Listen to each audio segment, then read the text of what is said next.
রাষ্ট্রের একজন গুরু দায়িত্ব পালন করেন তেমন একজন অভিভাবককে কাছে পেয়েছি। আমার ব্যক্তিগত সৌভাগ্য, আমি এখন যে ইউনিভার্সিটির শিক্ষকতা করি, IIUC তথা ইন্টারন্যাশনাল ইসলামিক ইউনিভার্সিটি চিটাগাং, আমাদের মাননীয় অতিথি গণপ্রজাতন্ত্রী বাংলাদেশ সরকারের মাননীয় ধর্মীয় উপদেষ্টা জনাব ডক্টর আ.ফ.ম. খালিদ হোসেন সাহেব সেখানেও কিছুদিন শিক্ষকতা করেছেন। আমি সর্বপ্রথম ওনার বক্তব্য সেখানেই শুনেছি। অনর্গল ইংরাজি ভাষায় উনি বক্তব্য রাখতে পারেন, একজন আলিম, এবং পরিভাষা যেগুলা বড় বড় অফিসাররাও জানেন না, সচিবালয়ের সচিবরা পর্যন্ত হিমশিম খান কোথায় এক্সেলেন্সি ব্যবহার করতে হবে, কোথায় অনারেবল ব্যবহার করতে হবে, কোথায় কোনটা ব্যবহার করতে হবে।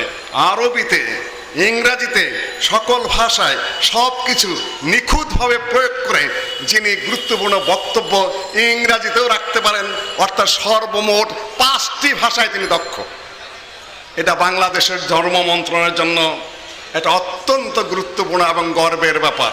আমার জানা মতে পাকিস্তান পিরিয়ড থেকে নিয়ে এই পর্যন্ত তার চেয়ে কোনো যোগ্য ধর্ম মন্ত্রণালয়ের দায়িত্বে উপদেষ্টা হোক আর মন্ত্রী হোক এ পর্যন্ত আসেনি। আরেকটি গুণ যেটা, সবার সাথে তিনি মিশেন, সকল দল মত ফেরকা সবার সাথে তিনি মিশেন। তিনি তার দায়িত্ব আন্তরিকতার সাথে পালন করেন, কাউকে তিনি ঘৃণা করেন না, কাউকে তিনি এড়ান না। এটা একজন ধর্ম মন্ত্রণালয়ের মন্ত্রীর জন্য একটা বিরাট চ্যালেঞ্জ। কোথায় কোন ভাষা, তবে আকীদা ভালো, নিজের শুদ্ধ বিশুদ্ধ আকীদা ঠিক রেখে সকল মঞ্চে সকল জায়গায় গিয়ে কিভাবে বক্তব্য উপস্থাপন করতে হয়, এ একটা বিশেষ দক্ষতায় তিনি খুব উঁচু মানের দক্ষ। আমি বেশ কিছুদিন ওনার বক্তব্য শুনেছি। আমি তার বক্তব্য শুধু সামনে আছেন বলে কথা বলছি না, আমি ওনার বক্তব্য অনুসরণ করি এবং শুনেছি। সম্মানিত উপস্থিতি, এটা বলা কেমন হবে জানি না, দীর্ঘ 15-16 বছর পর্যন্ত একটি জগদ্দল পাথরের মতো বসে থাকা একটা শাসক শ্রেণী বাংলাদেশকে বাকরুদ্ধ করে রেখেছিল। এই একটা সম্মেলন করতে গেলে কতবার যে পুলিশের কাছে যেতে হতো, কত নেতার কাছে যে যাইতে হতো, কত জায়গায় যে ধর্ণা দিতে হতো, কত ছোট ভাই বড় ভাইদের যে তেল মাখতে হতো, তার সীমা সরহদ নাই। এবার আমাদের কোথাও যেতে হয়নি, আলহামদুলিল্লাহ।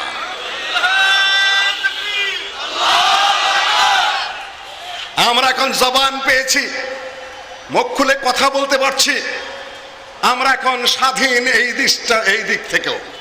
বাংলাদেশের সকল রাজনৈতিক দল বলতে গেলে এখন স্বাধীন, তারা কথা বলতে পারছেন। তবে কথা বলতে পারছেন কাদের কারণে, তাদেরকে একটু অবজ্ঞা করছেন। হয়তো কেউ কিছু মনে করবেন, আলেম মানুষ এত বড় কথা বলবেন, আমার কোনো ক্রেডিট নাই। আমার এক মেয়ে জাহাঙ্গীরনগর বিশ্ববিদ্যালয়ের জার্নালিজম ছাত্রী, সে সমন্বয়ক সেখানকার। এক জামাতা, বড় মেয়ের জামাতা, সে সমন্বয়কদের গুরু বলা হয় তাকে, আবার উপদেষ্টাও। আমার কোনো ক্রেডিট নাই, আমি শুধু পালিয়েছিলাম কয়েকদিন, এই পর্যন্ত আমার ক্রেডিট, তাছাড়া আর কিছু নাই। কিন্তু তারা যে এত সাহসী, এতটাই সৎ, এতটাই পরিচ্ছন্ন যে বলার মতো নয়, তাদের সাহসে আমিও মুগ্ধ। আমার দেশের ছাত্ররা, আমার দেশের ছাত্রীরা, আমাদের দেশের যুবকেরা, তারা যে শেষ মুহূর্তে যে নেতৃত্ব দিয়েছে জান মাল দিয়ে, তা অবাক হওয়ার মতো। একটি দেশের একটা স্বৈরাচারী বলেন আর যে ভাষায় বলেন না কেন, সরকারের পতন ঘটিয়ে তারা জাতিকে মুক্ত করেছে, আলহামদুলিল্লাহ। সম্মানিত উপস্থিতি, তারপরে ডক্টর ইউনূস সাহেবের নেতৃত্বে যার আন্তর্জাতিক পরিচয় রয়েছে, যিনি একজন নোবেল বিজয়ী, তার বিভিন্ন সমালোচনা থাকলেও এখন তাকে ছাড়া এই দেশের জন্য কোনো বিকল্প ছিল না। মোহাম্মদ আলী জিন্নানের যতই সমালোচনা থাক না কেন, আলেমদের যতই অবদান থাক না কেন পাকিস্তান প্রতিষ্ঠায়, সার্বিক দিক বিবেচনায়, আন্তর্জাতিক দিক বিবেচনায় মোহাম্মদ আলী জিন্না ছাড়া তখন আর কোনো পথও ছিল না। সবাই এক বাক্যে মেনে নিয়েছিলেন। আমরা তেমন একটা পরিস্থিতিতে ডক্টর ইউনূসকে মেনে নিয়েছি। সম্মানিত উপস্থিতি, তিনি কতদিন থাকবেন আমি বলি যতদিন থাকবেন ততদিন সকলের জন্য মঙ্গল। তার আন্তর্জাতিক যে পরিচিতি, তা থেকে তিনি অর্থনীতিকে এগিয়ে নিতে পারবেন, জাতিকে কিছু শিখিয়ে দিতে পারবেন। তার বিরুদ্ধে যে ম্যাজিস্ট্রেট অন্যায়ভাবে কথা বলেছে, তিনিও কোর্ট থেকে জামিন পেয়েছেন, তিনি বাধা দেননি। এটা তার বিশাল উদারতা। শিখিয়ে গেলেন যে রাজনেতার বিরুদ্ধে কথা বললেও সে জামিন পেতে পারে কোর্ট থেকে।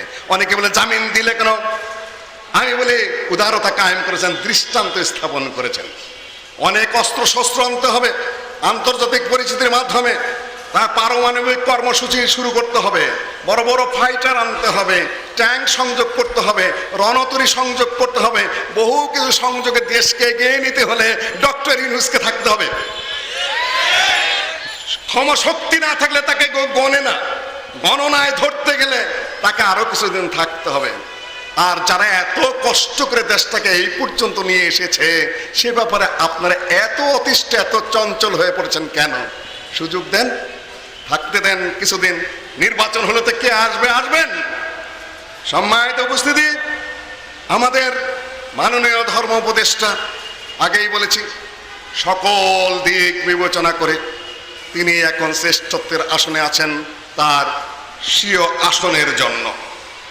আমাদের এই আহলে হাদিস বলি, যাই বলেন, উনি সব জানেন, পড়াশোনা প্রচুর। কে আহলে হাদিস এ ব্যাপারে তার জানার অভাব নেই। সৌদি আরবে তার ঘন ঘন যোগাযোগ। আজকেই দুপুরে এসেছেন বিদেশ থেকে, তারপরেই আমাদের এখানে এসে হাজির হয়েছেন। আবার যাবেন আর এক ডিস্ট্রিক্টে, রাত দিন তিনি তার কর্তব্যের মধ্যে আছেন। বিলাসী, ভোগ বিলাসী মানুষ নন তিনি, তার কাজ করে যাচ্ছেন। তার জন্য দোয়া করবেন, আল্লাহ যেন তাকে এই দেশে আরো বৃহত্তর কল্যাণ সাধন করার সুযোগ দেন। আর উগ্রবাদী যত কথা বলে পারস্পরিক বিতর্ক এবং ঝড় উত্থাপিত করা হচ্ছে, সেগুলা যেন ওনার সুযোগ্য নেতৃত্বে ধর্মীয় যত বিরোধ আছে এবং হিংসা বিদ্বেষ আছে, সেটা যেন কমে এবং শান্ত হয়। এবং আমরা তার কাছেই যাব যে এই ঘটনা ঘটছে, আপনি একটু দেখুন। সম্মানিত উপস্থিতি, আমি আর এখানে কথা বাড়াচ্ছি না। ওনাদের সুযোগ্য নেতৃত্বে এবং ডক্টর ইউনূস সাহেবের প্রধান, যিনি আজকে এখন উপদেষ্টা পরিষদের প্রধান রয়েছেন, এটা অন্তর্বর্তীকালীন না এটা বিপ্লবী, এটা নাকি এত নাম টামের এই পলিটিক্যাল অত কিছু ঘাটার প্রয়োজন নাই।